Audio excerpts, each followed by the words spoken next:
Welcome to all of you in this video. Today we will discuss about noun and kinds of noun. आज हम discuss करने वाले हैं हिंदी व्याकरण के अंतर्गत संज्ञा किसे कहते हैं और संज्ञा कितने प्रकार की होती है। व्यक्तिवाचक संज्ञा और बोल सकते हैं भाववाचक संज्ञा और जातिवाचक संज्ञा किसे कहा जाता है।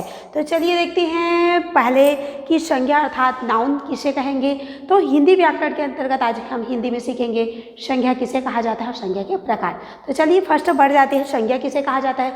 किसी व्यक्ति, वस्तु, स्थान या भाव को सूचित करने वाले शब्द को हम संज्ञा कहती हैं। मतलब सीधा बोलने का अर्थ है कि संज्ञा एक प्रकार का शब्द है जो किसी विशेष व्यक्ति, वस्तु, स्थान या भाव को सूचित करता है, वे शब्द संज्ञा कहलाते हैं। तो हम लोग परिभाषा की दृष्टि से देख लेते हैं।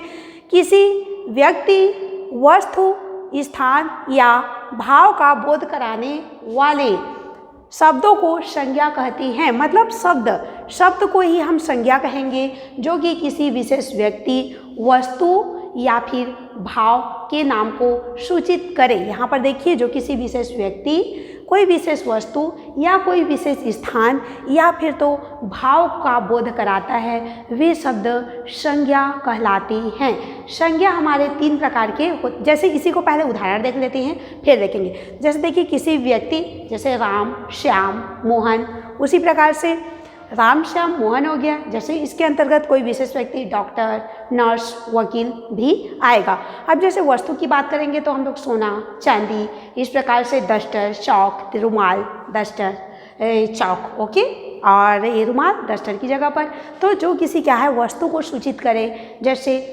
भोजन, चावल, अनाज, इस प्रकार से, ओके। अब यहाँ पर देखेंगे कोई विशेष स्थान को सूचित करे, वो भी संज्ञा के अंतर्गत आएगा। तो विशेष स्थान के अंतर्गत आगरा हो गया, दिल्ली हो गया, भारत हो गया, मतलब स्थान को सूचित करे। या फिर तो चंद्रपुर बोल सकते हैं हम लोग सिंपल दृष्टि से, ओके। अब देखिए कोई भाव, तो भाव क्या है? भाव एक प्रकार का, भाव इस प्रकार का गुण लिया हुआ है जिसे हम छू नहीं सकते बट उसे महसूस कर सकती हैं। तो देखिए कुछ ऐसे शब्द हैं जो किसी भाव को प्रदर्शित करती हैं, वे भाववाचक संज्ञा के अंतर्गत आते हैं, अर्थात संज्ञा ही कहलाते हैं। जैसे अच्छाई, बुराई, प्रसन्नता, खुशी, इस प्रकार से, ओके। और एक चीज़ और ध्यान रखेंगे कि भाव जो है उसे महसूस किया जाता है, उसको छुआ नहीं जाता है, ओके। अब यहाँ पर देखेंगे किसी व्यक्ति, वस्तु, स्थान या भाव का बोध कराने वाले शब्दों को संज्ञा कहते हैं, अर्थात शब्द को ही हम संज्ञा कहते हैं जो कि किसी विशेष व्यक्ति, कोई विशेष वस्तु, स्थान या भाव का बोध कराता है। अब देखेंगे उदाहरण के तौर पर तो हमको पता चल गया, ठीक है, संज्ञा किसे कहते हैं और उसका उदाहरण। अब देखेंगे काइंड्स ऑफ नाउन, मतलब संज्ञा के प्रकार। टाइप्स ऑफ नाउन भी बोल सकते हैं आप, संज्ञा के प्रकार। चलिए देखते हैं। संज्ञा तीन प्रकार की होती हैं। फर्स्ट होता है व्यक्तिवाचक संज्ञा। फर्स्ट होता है व्यक्तिवाचक, यहाँ पर आप संज्ञा ऐड कर लेंगे। फर्स्ट होता है व्यक्तिवाचक संज्ञा, सेकंड है जातिवाचक संज्ञा और थर्ड हम लोगों का है भाववाचक संज्ञा। तो फर्स्ट पर बढ़ जाते हैं। व्यक्तिवाचक संज्ञा किसे कहेंगे? तो वे शब्द जो किसी विशेष व्यक्ति, किसी विशेष वस्तु या किसी विशेष स्थान को सूचित करे, उसे हम व्यक्तिवाचक संज्ञा कहेंगे।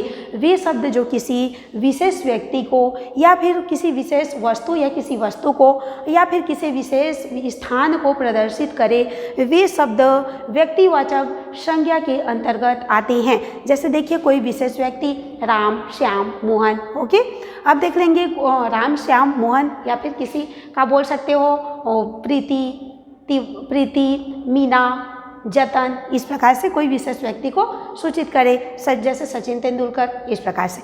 अब देखिए कोई वस्तु को सूचित करे तो वो भी व्यक्तिवाचक संज्ञा के अंतर्गत आएगा। तो वस्तु जैसे हम लोग बोल सकते हैं चौक, ओके, रुमाल या फिर तो डस्टर और ग्लास, इसी प्रकार के जो कोई वस्तु को सूचित करे, जैसे फूल, इस प्रकार से, ओके।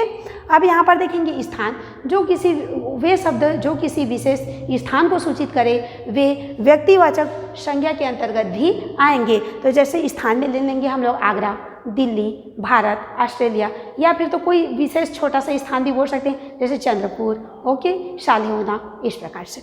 अब आगे देख लेते हैं व्यक्तिवाचक संज्ञा किसे कहेंगे, जो वे संज्ञा शब्द या वे शब्द जो किसी विशेष व्यक्ति, वस्तु या स्थान को सूचित करता है, वह व्यक्तिवाचक संज्ञा के अंतर्गत, अर्थात वे शब्द व्यक्तिवाचक संज्ञा के अंतर्गत आते हैं। जस्ट सेकंड की ओर बढ़ जाते हैं हम लोग जातिवाचक संज्ञा। तो जातिवाचक संज्ञा क्या किसे कहेंगे, तो जाति वह शब्द जो किसी वे संज्ञा शब्द अर्थात वे शब्द जो किसी जाति या वर्ग को सूचित करे, जाति या वर्ग को सूचित करे, वह जातिवाचक संज्ञा के अंतर्गत आएगा। यह समूह का भी बोध कर सकता है, ध्यान रखेंगे, ये समूह का भी बोध कर सकता है, ओके। तो देखिए जातिवाचक संज्ञा के अंतर्गत वे शब्द जो किसी जाति या वर्ग को सूचित करे, जो किसी जाति या वर्ग अर्थात जाति को सूचित करे, वह जातिवाचक संज्ञा के अंतर्गत आएगा। जैसे देखिए बंदर, तो बंदर की जाति प्रजाति का बोध कर रहा है कि बंदर अर्थात कोई भी बंदर हो सकता है, ठीक है।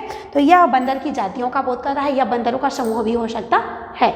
तो हम उसे समूहवाचक संज्ञा के अंतर्गत भी रख सकते हैं और जातिवाचक संज्ञा के अंतर्गत भी रख सकते हैं। अब देखिए जैसे मैं बोली बच्चों, ठीक है, जैसे मैं बोली बच्चों, तो पूरा बच्चों की जाति आ जाती है, चाहे वह छोटा रहे कि बड़ा रहे, बट वो बच्चों की जाति के अंतर्गत आ जाती है, तो वह जातिवाचक संज्ञा के अंतर्गत आती है। और इस प्रकार से पेड़ बोलने से सभी प्रकार के पेड़ आ जाते हैं, चाहे वो आम का पेड़ हो या बरगद का पेड़ हो, ठीक है। तो इस प्रकार से जातिवाचक संज्ञा वे शब्द होते हैं जो किसी जाति या वर्ग को सूचित करते हैं। अब आगे बढ़ जाते हैं, थर्ड होता है हमारा भाववाचक संज्ञा। तो वे संज्ञा शब्द अर्थात वे शब्द जो किसी भाव को, जो किसी भावना को सूचित करे, उसे हम भाववाचक संज्ञा कहेंगे। ध्यान रखेंगे कि भाव को सिर्फ महसूस किया जाता है, उसे छुआ नहीं जाता है। भाव अर्थात एक प्रकार की भावना, जैसे अच्छाई, बुराई, प्रसन्नता, ओके। जैसे देख लेंगे भाव, गुण, इसका और है कि भाववाचक संज्ञा किसे कहेंगे, वे शब्द जो किसी भाव, किसी गुण या किसी दोष या किसी अवस्था या कार्य को सूचित करे, वह भाववाचक संज्ञा के अंतर्गत आएगा। जैसे थकान, जैसे बोल सकते हैं आप थकान, थकना एक प्रकार की अवस्था है, बोल सकते हैं कि वह बहुत कार्य करके थक करके भी प्रसन्न हो गया, वह अत्यधिक कार्य करके थक करके भी प्रसन्न हो गया। तो वहाँ पर प्रसन्नता जो है वह गुण को प्रदर्शित करता है और भाव को भी प्रदर्शित कर रहा है, ओके। और देखिए जो थकान है वह अवस्था को प्रदर्शित कर रहा है। और इस प्रकार से भाववाचक संज्ञा भी आप वृद्धावस्था इस प्रकार से भी ऐड कर सकते हैं। अब आगे देख लेंगे, ये तो हमारे संज्ञा के 3 भेद होती हैं। संज्ञा के कितने भेद होती हैं? 3 भेद होते हैं, व्यक्तिवाचक संज्ञा, जातिवाचक संज्ञा और भाववाचक संज्ञा। लेकिन कुछ विद्वानों द्वारा बोला जाता है कि संज्ञा के और 2 भेद होते हैं। तो फर्स्ट देखिए कौन कौन से भेद होते हैं। द्रव्यवाचक संज्ञा, तो वे शब्द जो किसी द्रव्य को सूचित करे, जो किसी पदार्थ को सूचित करे, वे द्रव्यवाचक संज्ञा के अंतर्गत आएगा। जैसे देखिए पानी, चांदी, सोना, ये द्रव्य के अंतर्गत आता है। उसी प्रकार से आगे देख लेंगे, एक और है समुदायवाचक संज्ञा अर्थात समूहवाचक संज्ञा। तो वे शब्द जो किसी समूह को सूचित करे, भीड़ को सूचित करे, वे समुदायवाचक संज्ञा के अंतर्गत आएंगे। जैसे भीड़ या टोली, बच्चों की टोली, बच्चों की भीड़, इस प्रकार से आप बोल सकते हैं। लेकिन आप लोगों को ध्यान रखना है, जैसे मैं बोली द्रव्यवाचक संज्ञा, तो द्रव्य के अंतर्गत पानी, चांदी, सोना आता है। तो ये भी तो हम लोगों के व्यक्तिवाचक संज्ञा के अंतर्गत ही आएंगे, जो किसी वस्तु, स्थान या विशेष व्यक्ति को बोध करता है। अर्थात बोलने का सीधा अर्थ है कि जो किसी वस्तु को सूचित कर रहा है। तो ये हमारा भाव द्रव्यवाचक जो संज्ञा है ये व्यक्तिवाचक संज्ञा के ही अंतर्गत आएगा, ओके। अब जस्ट आगे बढ़ जाते हैं, जो समुदायवाचक अर्थात समूहवाचक संज्ञा है, जैसे भीड़, टोली, बच्चों की टोली, बच्चों का समूह, और या बोल सकते हैं गायों का झुंड। तो ये तो हमारा जातिवाचक संज्ञा के अंतर्गत भी आ जाता है। बंदरों का समूह, पेड़ों का समूह, बच्चों बोलेंगे तो बच्चों का समूह। तो इस प्रकार से हमने सीखा कि संज्ञा 3 प्रकार के, संज्ञा के 3 भेद होते हैं। फर्स्ट व्यक्तिवाचक संज्ञा, सेकंड होता है जातिवाचक संज्ञा और थर्ड होता है भाववाचक संज्ञा। तो हमने पूरा समझ लिया कि संज्ञा जो किसी व्यक्ति, वस्तु, स्थान या भाव का बोध करता है उसे हम संज्ञा कहते हैं। संज्ञा के 3 भेद होते हैं। फर्स्ट व्यक्तिवाचक संज्ञा, सेकंड होता है जातिवाचक संज्ञा और थर्ड होता है भाववाचक संज्ञा। तो आज का हमारा टॉपिक यहाँ से संज्ञा अर्थात नाउन किसे कहते हैं और काइंड्स ऑफ नाउन यहाँ से कंप्लीट होता है। Thank you.